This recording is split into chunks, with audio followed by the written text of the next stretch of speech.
You say that all whites are racist. Can you expound on that, please? Any white person who was born, raised, and schooled in the United States of America, if you aren't a racist, you're a miracle. Either that or you decided to educate yourself. Because education in this country is about white is right, brown's all right, black's got to stand back. Yellow's mellow, but whites, we educate in a way that says that white males have done all the adventures, have made all the adventures, have done all the discovering, have made all, everything that is good and has been accomplished according to social studies, which is actually anti-social studies, by white males. It's a lie. But we do that in order to maintain the myth of white superiority. The myth of race has to be maintained at all costs in this country. Because if white people have to give up the color of their skin as being something that makes them perfect, what do they have left? If we start teaching the truth about history, if we start teaching about Nile Valley contributions to civilization, it will totally change the way we conduct ourselves in the classroom. White people created racism. Anything you create, you can destroy. God created human beings, the human race, and they started out black women. White people created racism. Human beings created racism. It's time to get over it.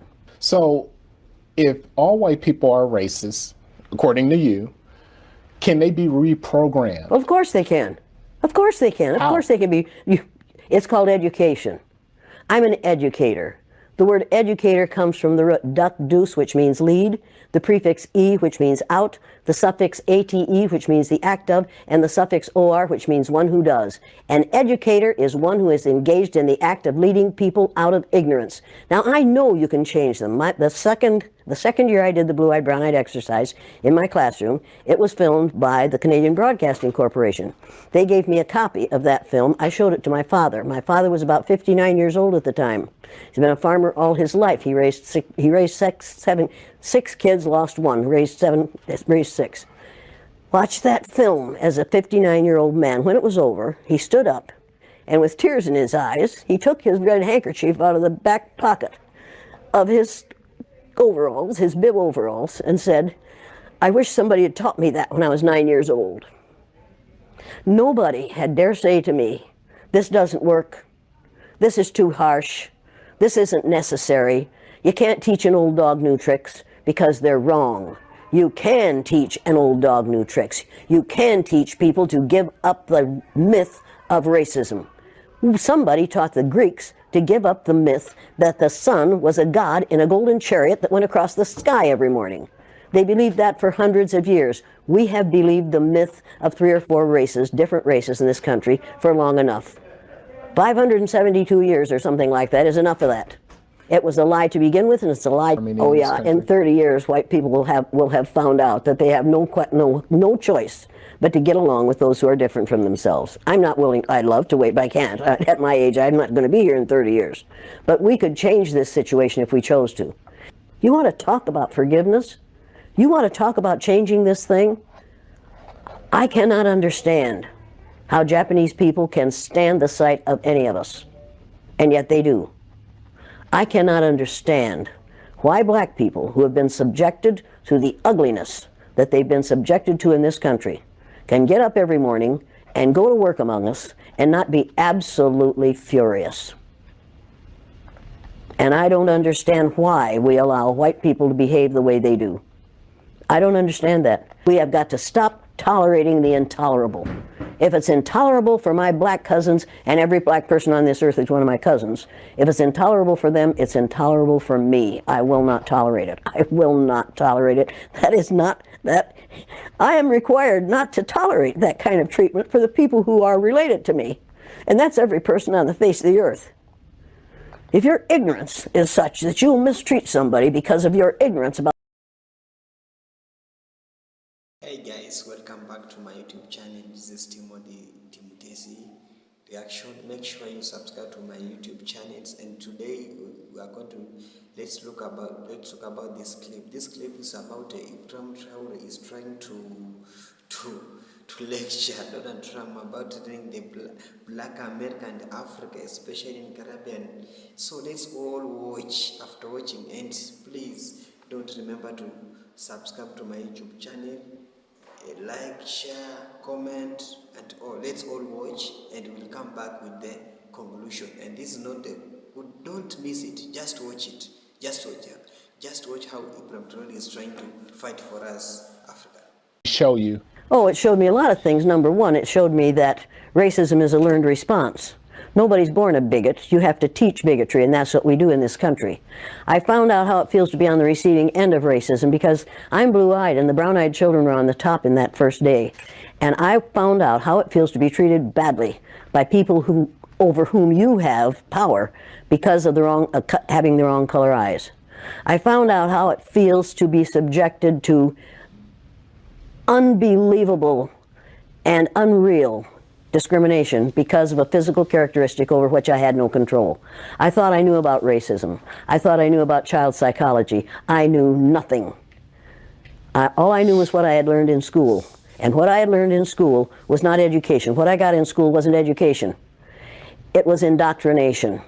I was taught how to be a good American citizen. And in this country, we think that the only Americans are the ones who live in the contiguous 48 states of the United States. Americans are everybody from the very north tip of Canada to the very southern tip of South America.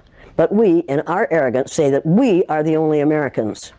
If you're really going to keep this America to Americans, we don't dare build a wall on the southern border of the United States, because those people, those brown-skinned people that are going to come across that border are Americans.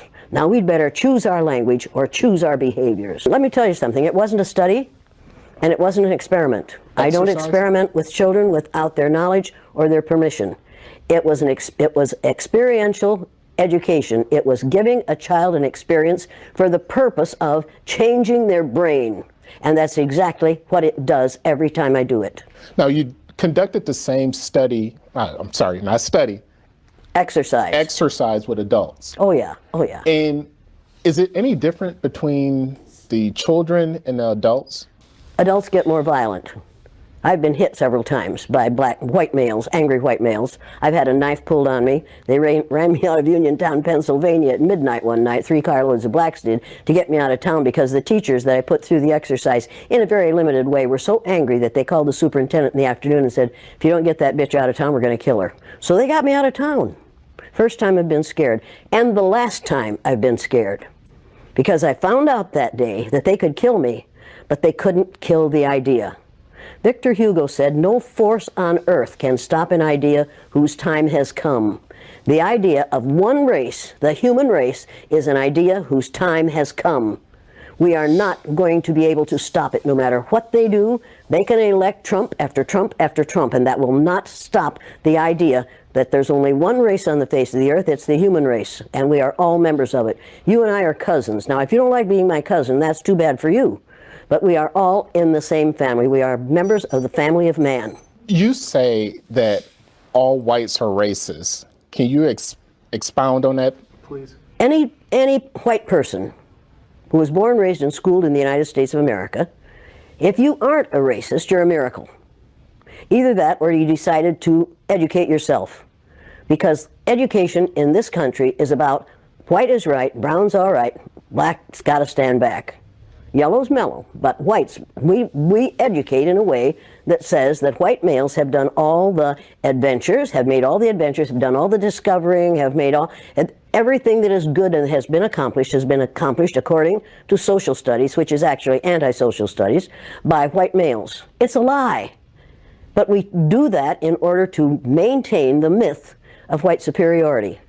The myth of race has to be maintained at all costs in this country. Because if white people have to give up the color of their skin as being something that makes them perfect, what do they have left? If we start teaching the truth about history, if we start teaching about Nile Valley contributions to civilization, it will totally change the way we conduct ourselves in the classroom. It will have to. Columbus didn't discover America. You can't discover a place where people are already living. But we celebrate that every October. It's a lie. We need to get over, we need to stop telling the myths and start telling the truth. So when you tell people that they're racist, and it must have some kind of effect, because most people will say, I'm not racist. I'm not a racist. Why, some of my best friends are black. Right. Yeah, and then you say, name one. Or this one, I don't see color. And when some woman says to me, I don't see color, I say, I knew that. If you saw color, you wouldn't dye your hair that way. Or I say, if you saw color, you wouldn't wear that shirt with those pants. I believe that you don't see color. It's an attempt to deny skin color. And it's an attempt to deny what's wrong with seeing the color of my skin. Is it all right for you to see me kind of pink? That's okay for me. I don't mind. And I suspect that you don't mind being seen the color you are. You have a right to be what you are. And until people in this country and people in this world get it into their heads that the first modern human beings that evolved on this earth were black women. They evolved in sub-Saharan Africa about 280,000 years ago, and every human being on the face of the earth today has the memory of those black women's genetic structure in their genes. Now, we don't want to admit that, but that's the way it is. And as people moved farther and farther from the equator, their bodies produced less and less melanin, so their hair, their skin, and their eyes got lighter. As they moved into the east, they ate a lot of fish and a lot of vegetables, so their skin took on a different tone. I found that out when I was raising little kids. My husband worked in a supermarket. He was the head of the produce department, and they had lots of oranges that they couldn't sell, so he'd bring them home, and I was feeding my kids orange juice like you never saw in your life. They began to have an orange cast to their skin. I thought they had a liver problem. So I took them to the doctor, and she said, what are you feeding these kids? I said, well, lots of orange juice. She said, stop it if you want them to stop being orange. Now, if you think that skin color isn't anything other than the body's natural reaction to the natural environment, get over it. So if all white people are racist, according to you, can they be reprogrammed? Of course they can. Of course they can. Of How? course they can be. It's called education. I'm an educator. The word educator comes from the root duc dus, which means lead, the prefix e, which means out, the suffix ate, which means the act of, and the suffix or, which means one who does. An educator is one who is engaged in the act of leading people out of ignorance. Now, I know you can change them. The second year I did the blue-eyed, brown-eyed exercise in my classroom, it was filmed by the Canadian Broadcasting Corporation. They gave me a copy of that film. I showed it to my father. My father was about 59 years old at the time. He's been a farmer all his life. He raised six kids, lost one, raised six. Watched that film as a 59-year-old man. When it was over, he stood up, and with tears in his eyes, he took his red handkerchief out of the back pocket of his overalls, his bib overalls, and said, I wish somebody had taught me that when I was 9 years old.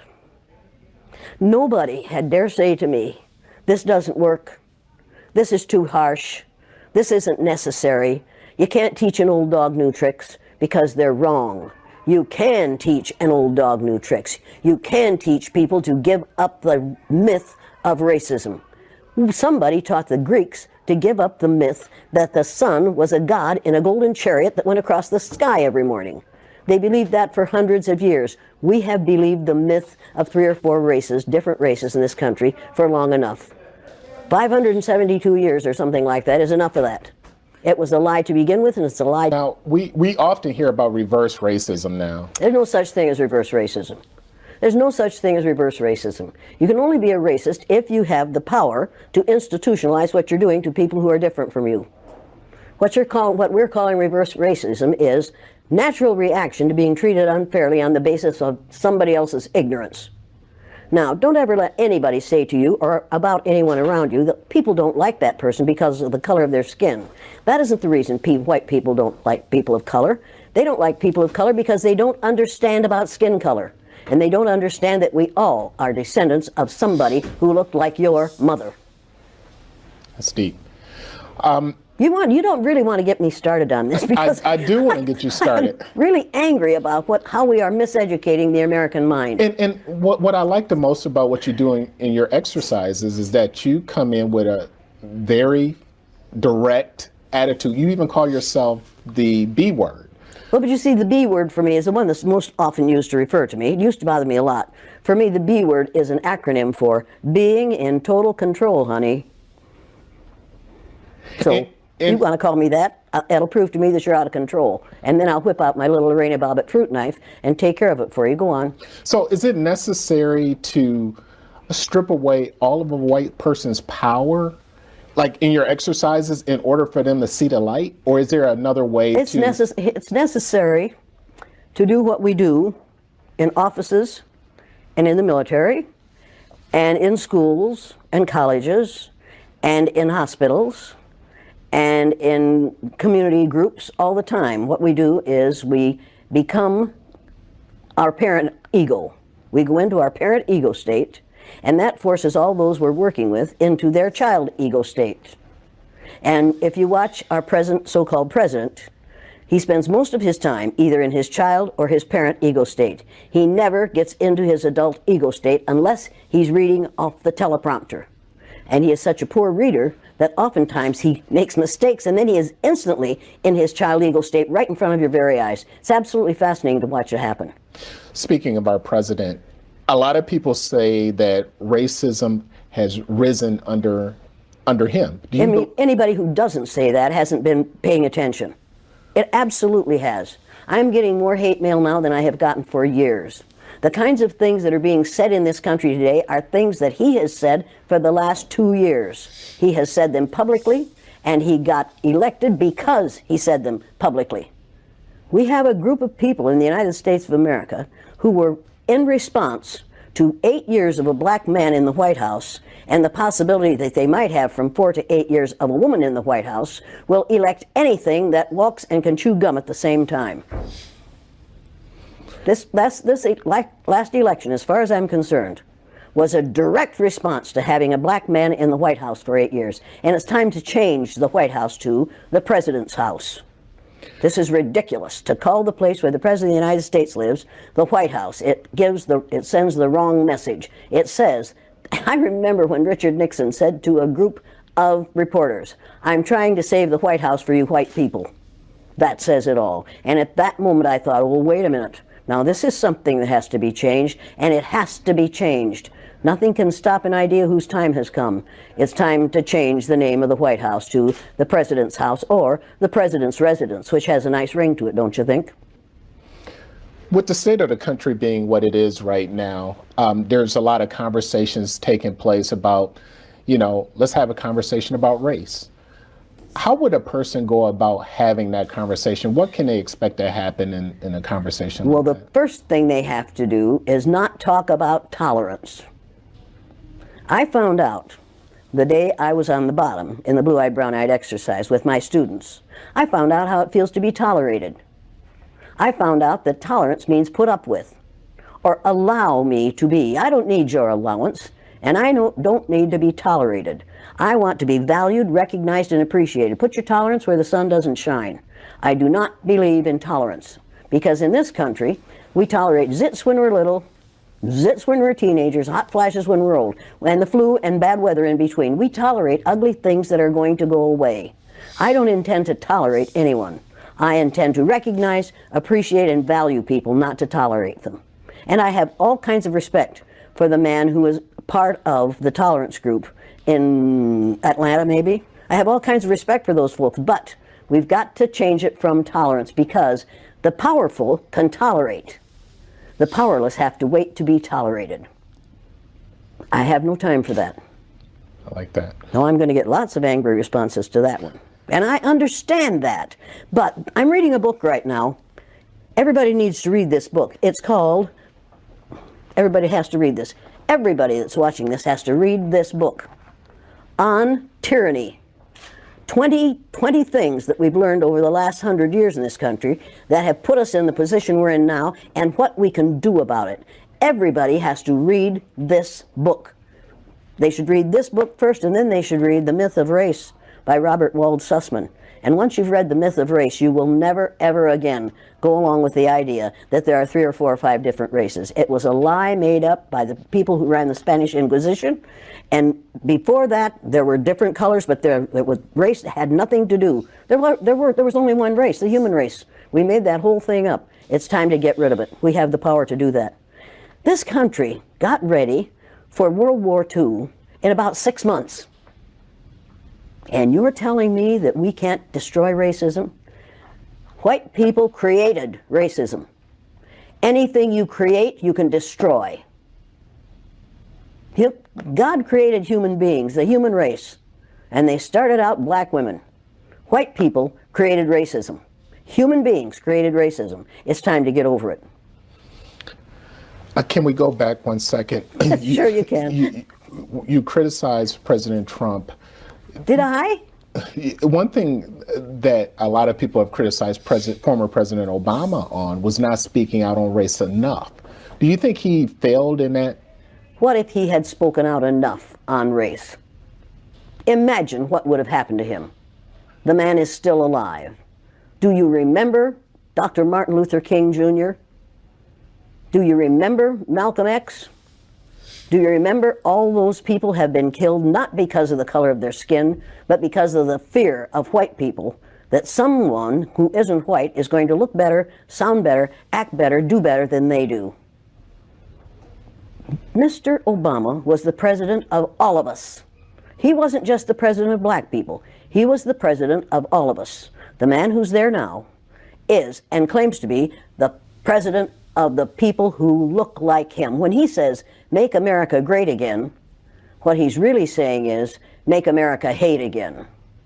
Human rights activist Jane Elliott. Today, most urban sectors, especially Milwaukee, remains hyper-segregated.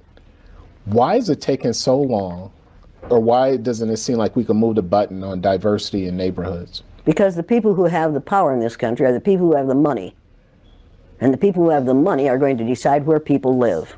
You need to realize that there are more children attending segregated schools in the United States today than there were previous to Brown versus Board of Education. And that's a fact. You need to realize that it is not the intent of white people to let this situation change in favor of anyone but themselves.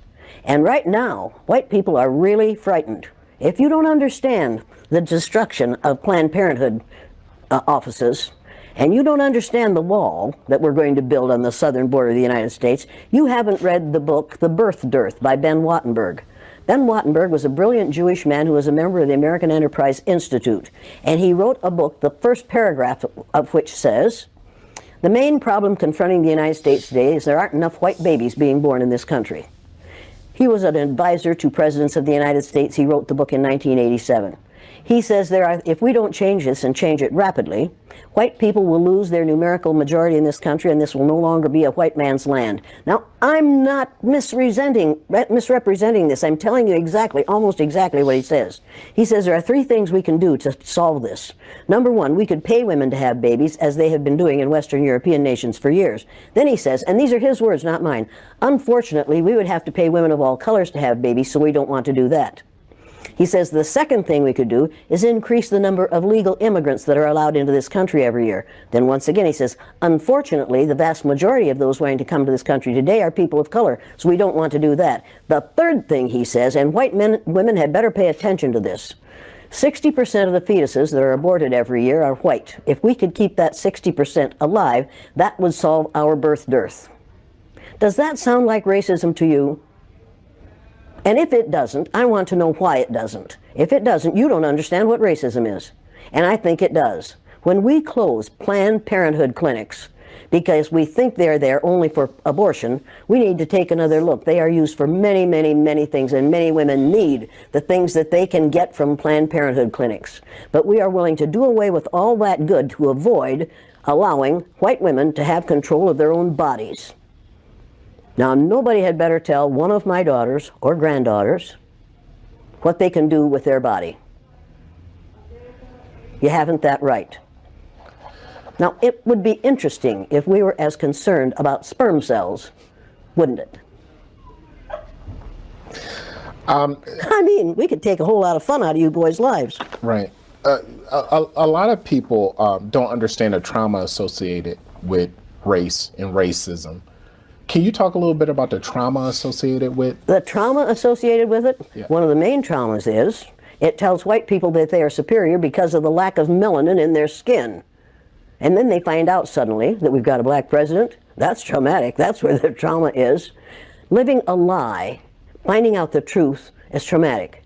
finding out now recently that within 30 years, white people will be in the numerical minority in this country is going to be traumatic. And that's the reason we have to solve this problem, and we have to solve it now. I will ask folks tonight, how many of you black folks want to get even with all white people? And that's what white people are quite certain blacks are going to want to do, is get even with all white people. And nobody will raise their hand. And then I'll say, how many of you want to get even with one or two? Every hand will go up, and you know why, and so do I. White people are scared to death right now, particularly white males. They're scared to death that they are going to lose their power in the future. And they are. But if you want to get ready for the future, if you want to be treated well in the future, treat others well in the present. What we do in the present constructs the future. What we have done in the past, we can learn from that. And we'd better learn from that. Those who forget the mistakes of the past are doomed to repeat them. And when you read this book, you'll realize that that's exactly what we're doing. We're repeating the mistakes that we have made in the past because we aren't teaching about these mistakes in the present. We are not teaching history that is true. We aren't teaching social studies that is true. We aren't even teaching true geography, for God's sake. Have you seen the Mercator map recently? Have you seen that great big Greenland hanging down in the middle of that map like a ripe plum? And have you seen the legend at the bottom that says, South America is actually 9 times larger than Greenland? Were you aware of that? Most of those watching this program are not aware of that. What's your question? The question on the wall is, there's, you know, when you talk to people about the wall, certain people about the wall, there's certain people for it, certain people against it. The people who are for it, what's their mindset? They're scared. They're afraid those people, those immigrants are going to come over here and take their jobs. Let me tell you something. You can build a wall 50 feet tall, and smart Hispanics, Latinos, smart Ecuadorians, smart others are going to tunnel under that wall and come up in their friend's house on the other side. You can build walls until hell freezes over. You will not keep that immigration from happening, and you'd better hope we don't keep that immigration from happening. We need those people. Do you know what will happen to the economy of this country if we take all the people who are brown-skinned immigrants out of this country, if we send them back? Do you know what will happen to our economy? Do you know what will happen to farming in California? Do you know what will happen to the price of your fruit? Do you know how hard it will be to get a good avocado? Do you have any idea what will happen to this country's economy if all those brown-skinned people go back to Mexico? I don't think we do. I don't think people have thought about that because they are being taught not to think. They are using a language, right now we are using a language that includes words like extremism and ugly language about people who are different from ourselves. People are listening to those words. They aren't listening to the philosophy behind them. They aren't listening to core principles which this person has none of. Now, just a couple more questions. When we hear, when I hear people say that they're not racist and things like that, and we talk about building racial harmony in this country, I don't think I see it in my lifetime.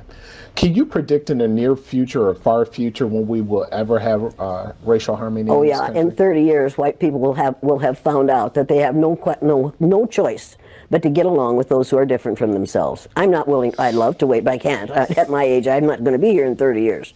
But we could change this situation if we chose to.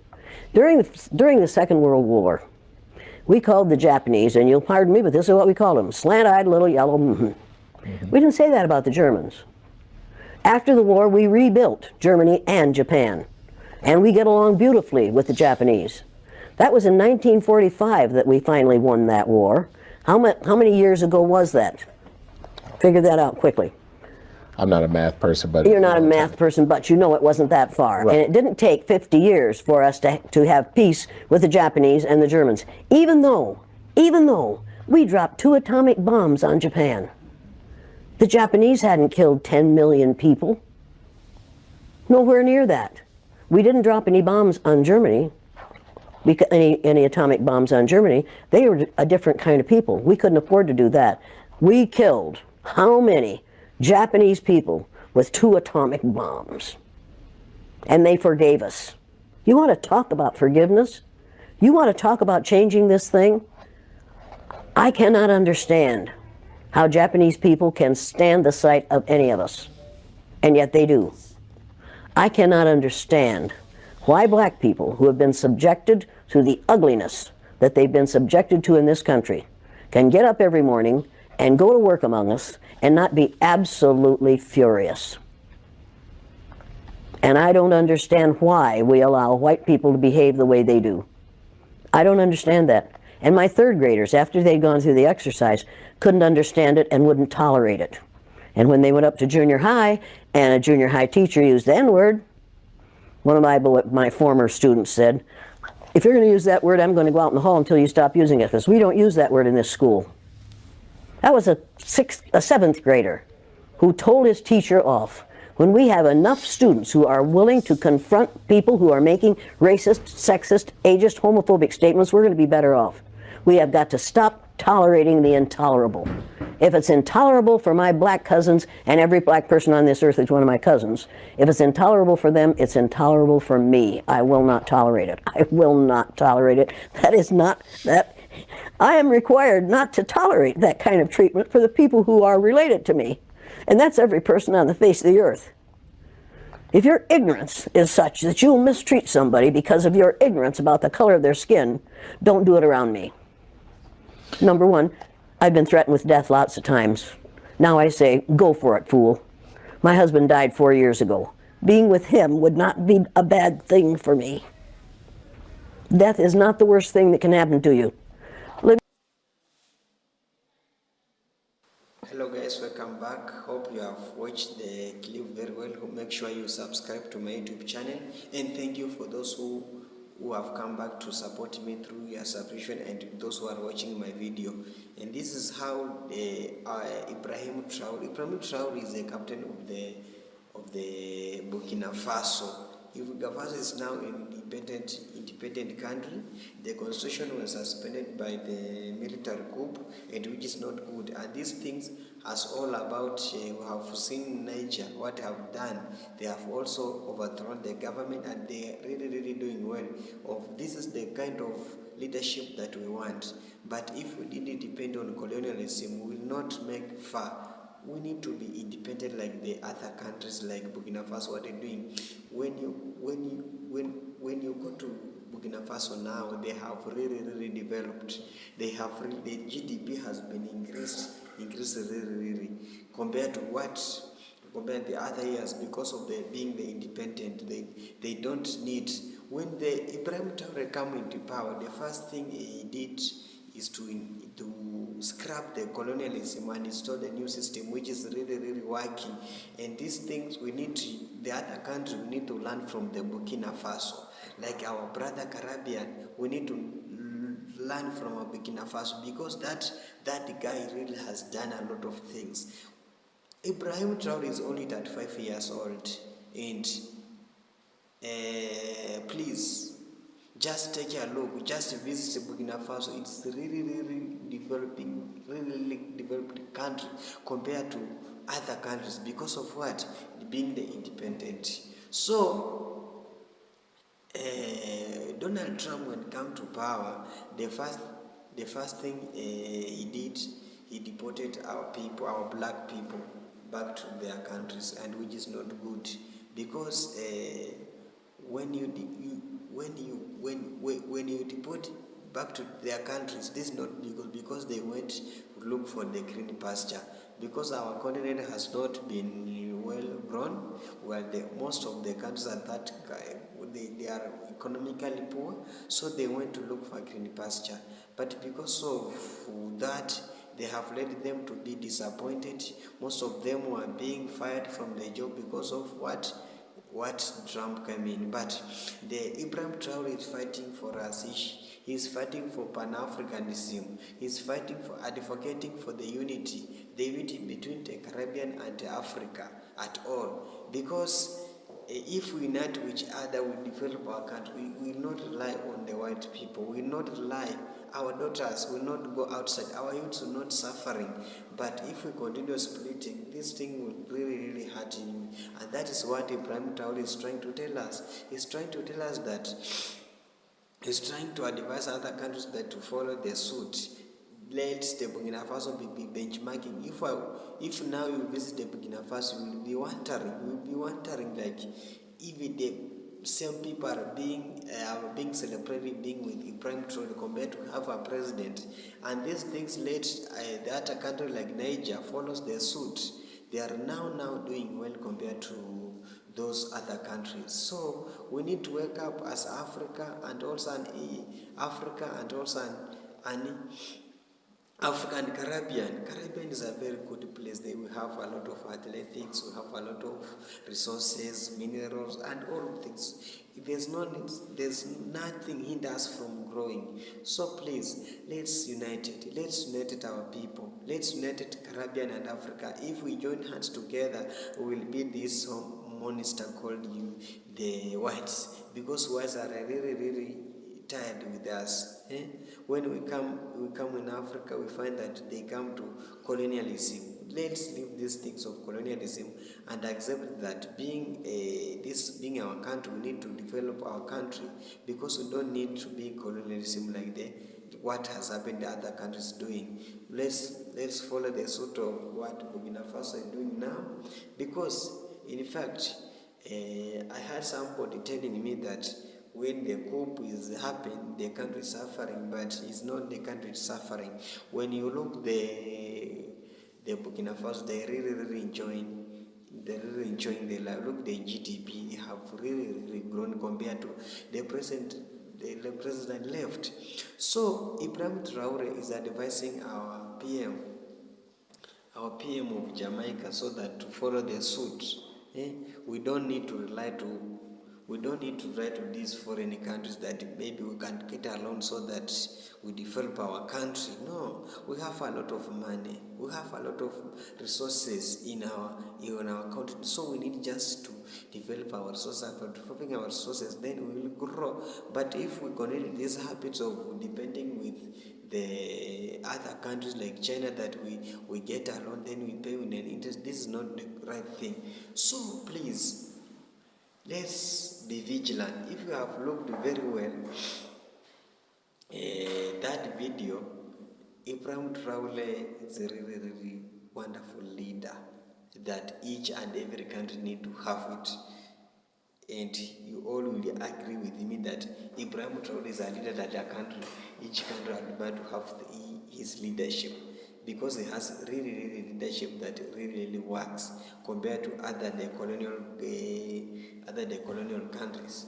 They are now independent. They don't have a constitution which is operating now, but they are doing a very good job. So we need to develop this habit of being beaten, habits of fraud. No. Please make sure that you support our continent. The wars are really straining us. If we decide now to go to the United States, my friend, you will suffer a lot before even giving you a visa will be a problem. But when the whites come in our country, they don't need a visa, they just come. Why?